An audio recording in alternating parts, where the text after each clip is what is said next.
Hello, എല്ലാ കൂട്ടുകാർക്കും sports ന്യൂസിൻ്റെ ഏറ്റവും പുതിയതിലേക്ക് സ്വാഗതം. നിലവിലെ UCL ചാമ്പ്യന്മാരായ PSG ഒരു വമ്പൻ തിരിച്ചുവരവാണ് ഈ സീസണിലൂടെ ലോക ഫുട്ബോളിലേക്ക് നടത്തിയിട്ടുള്ളത്. ഇപ്പോൾ ക്ലബ്ബ് വേൾഡ് കപ്പിലാകട്ടെ ക്വാർട്ടർ ഫൈനലിൽ എത്തി നിൽക്കുകയാണ്. ക്വാർട്ടർ ഫൈനലിൽ PSG നേരിടാൻ പോകുന്നത് കരുത്തരായ റയൽ മാഡ്രിഡിനെയാണ്.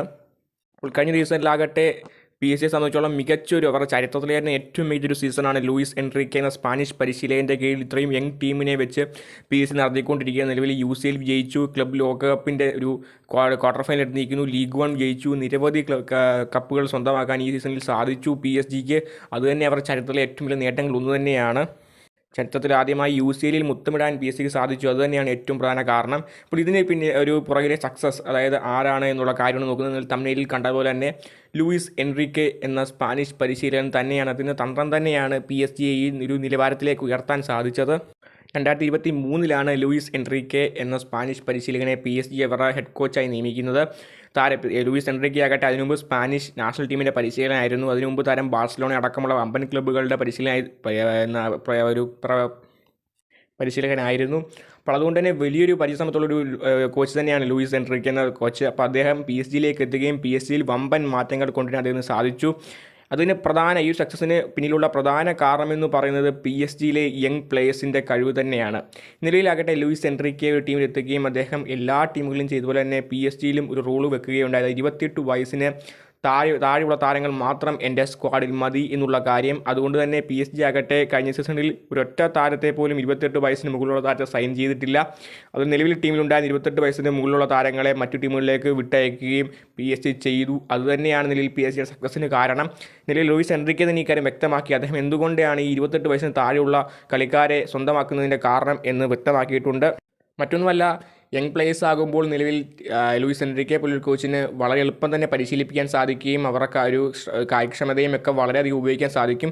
പ്രായം കൂടുമ്പോൾ താരങ്ങളുടെ എബിലിറ്റി കുറയുകയും യങ്ങായിരിക്കുന്ന പ്ലേയേഴ്സിൻ്റെ പോലെ ഒരു അറ്റാക്കിംഗ് മൈൻഡും ഒരു യങ് സ്പിരിറ്റും ഒക്കെ ഉള്ള താരങ്ങളെ ടീമിൽ എത്തിക്കാൻ സാധിച്ചാൽ അത് ടീമിന് വളരെയധികം ഗുണം ചെയ്യുമെന്ന് തന്നെയാണ് ലൂയിസ് എൻറിക്കെ പറയുന്നത്. അവരുടെ കഴിവും ആരോഗ്യനിലയും കൂടുതൽ പരിക്കുകൾ വരാതിരിക്കുകയും ഒക്കെ ചെയ്യുന്നത് യങ് പ്ലേയേഴ്സിനാണ്. അതുകൊണ്ട് തന്നെയാണ് യങ് പ്ലേയേഴ്സിനെ കൂടുതൽ പ്രൊമോട്ട് ചെയ്യുന്നത്. ഇതിനു പുറമെ ആകട്ടെ ഒരു ടീമിൻ്റെ ഒരു ഫിനാൻഷ്യൽ സ്റ്റെബിലിറ്റി കൂടി യങ് പ്ലേയേഴ്സ് ഉണ്ടെങ്കിൽ നിലനിൽക്കാൻ സാധിക്കും എന്നും ലൂയിസ് എൻറിക്കെ വ്യക്തമാക്കുന്നുണ്ട്. യങ് താരങ്ങളെ ടീമിലെത്തിക്കാൻ വളരെ ചെറിയ തുകയ്ക്ക് തന്നെ സാധിക്കും. വലിയ സീനിയർ പ്ലേയേഴ്സിനെ പോലെ വലിയൊരു ട്രാൻസ്ഫർ ഫീയോ വലിയൊരു സാലറി ഒന്നും തന്നെ യങ് പ്ലേയേഴ്സിനെ കൊടുക്കേണ്ടതായിട്ടില്ല.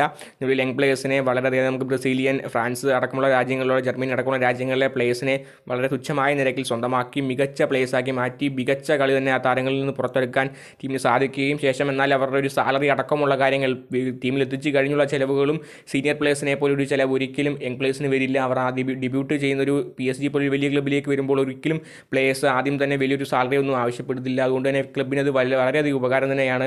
യങ് പ്ലേയേഴ്സ് ടീമിലുണ്ടെങ്കിൽ അവർക്ക് സാലറി കുറച്ച് കൊടുത്താൽ മതി, അതുപോലെ തന്നെ ചീപ്പായിട്ട് കിട്ടും.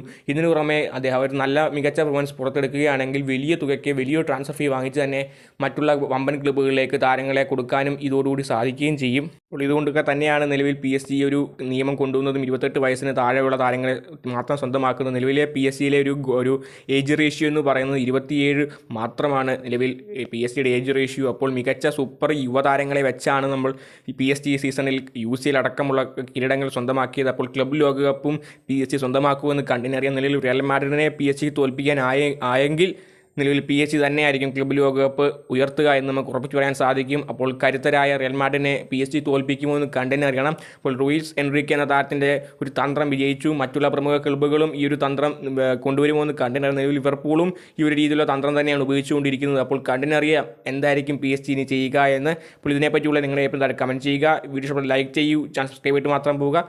അടുത്ത വീഡിയോ വീണ്ടും കാണാം.